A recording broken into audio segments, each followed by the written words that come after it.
Hi friends, இன்றைக்கி நாம் சொரக்காய் அடை எப்படி பண்ணுறதுன்னு பார்க்கலாம். சொரக்காவை நம்ம நார்மலாக சாம்பாரில் போட்டு சாப்பிடுவோம். இப்போ நம்ம சொரக்காய் அடையாக செஞ்சு சாப்பிடும்போது எல்லாருமே அதை விரும்பி சாப்பிடுவாங்க. அதுக்கு என்னென்ன வேணும்னு சொல்லிவிட்டு இப்போ இந்த வீடியோவில் பார்ப்போம். இட்லி அரிசி அரை டம்ளருங்க, அரை டம்ளர் சாப்பாடு அரிசி பச்சை அரிசி அரை டம்ளரும் இட்லி அரிசி அரை டம்ளரும் போட்டுக்கோங்க. அரை கப்பு கடலைப்பருப்பு போட்டுக்கோங்க. கப்பு உளுத்தம் பருப்பு போட்டுக்கோங்க. கால் கப்பு போதும். தோரம் பருப்பு அரை கப்பு போட்டுக்கோங்க. இதெல்லாம் ஃபஸ்ட்டு ஊற வச்சிடலாம். ஒரு 3 மணி நேரம் ஊறலாம். இது ஊறி தான் அப்புறம் அரைக்கணும். சரி, கழுவி ஊற வைக்கணும். கழுவி ஊற வச்சிடணும். சரி, ஃபஸ்ட்டு அரிசியெல்லாம் அந்த அடைக்கு ஊற வச்சுருக்கோம் இல்லையா, அதுக்கு ஒரு 1.5 டீஸ்பூன் சோம்பு வச்சுக்கலாம். 1 ஸ்பூன் சீரகம் போட்டுக்கோங்க. ஒரு 10 காஞ்ச மிளகா போட்டுக்கலாம். ஒரு 10-12 பூண்டு பல் போட்டுக்கலாம். தோலோட இதையும் ஊற வச்சிடணும். அது ஊற வைக்கும் போதே இதையும் ஊற வச்சிடணும். இப்போ பாருங்கள், நம்ம இந்த அரிசி இந்த பருப்பெல்லாம் ஊற வச்சுருந்தோம்ல, அதுவும் இந்த பக்கம் இந்த காஞ்ச மிளகா அந்த சோம்பு இதெல்லாம் ஊற வச்சுருந்தோம்ல, பூண்டெல்லாம் போட்டு அதையும் எல்லாம் சேர்த்து இப்போ பாருங்கள் கெட்டியாக அரைச்சி எடுத்துகிட்டு வந்தாச்சு.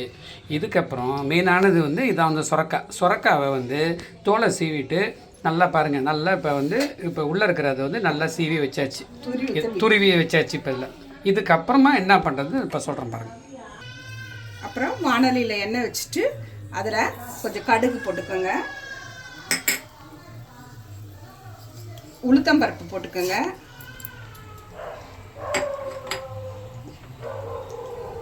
கடலைப்பருப்பு போட்டுக்கோங்க.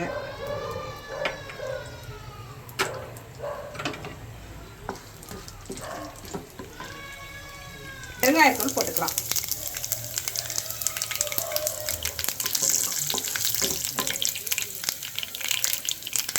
சின்ன வெங்காயத்தை பொடி பொடியாக நறுக்கி இந்த மாதிரி வச்சுருக்கேன். ஒரு 20-25 சின்ன வெங்காயத்தை இந்த மாதிரி நறுக்கி வச்சுக்கணும். அதையும் இதில் போட்டு வரேன். கருவேப்பிலை கொஞ்சம் போட்டு வதக்கிக்கணும். அப்புறம் இந்த இதை போட்டுக்கோங்க, சொரக்காவை துருவினதை போட்டுக்கோங்க.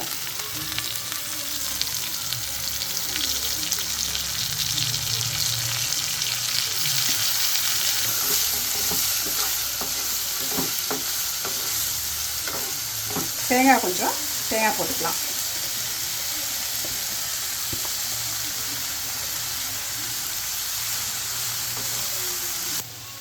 கொத்தமல்லி கொஞ்சம் நல்லா போட்டுக்கோங்க.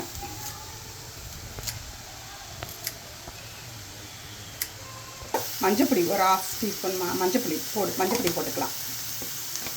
எல்லாம் நம்ம இந்த மாவில் கொட்டிக்கலாம். வதக்கினதெல்லாம் மாவில் கொட்டிக்கலாம். இப்போ கொஞ்சம் எண்ணெய் விட்டுட்டு தவாவில் இப்போ இது எண்ணெய் விட்டு இப்போ அடையை ஊற்ற போகிறல. ஆமாங்க, இதுலேயும் ஊற்றிக்கலாம். தோசை கல்லையும் ஊற்றிக்கலாம். சரி,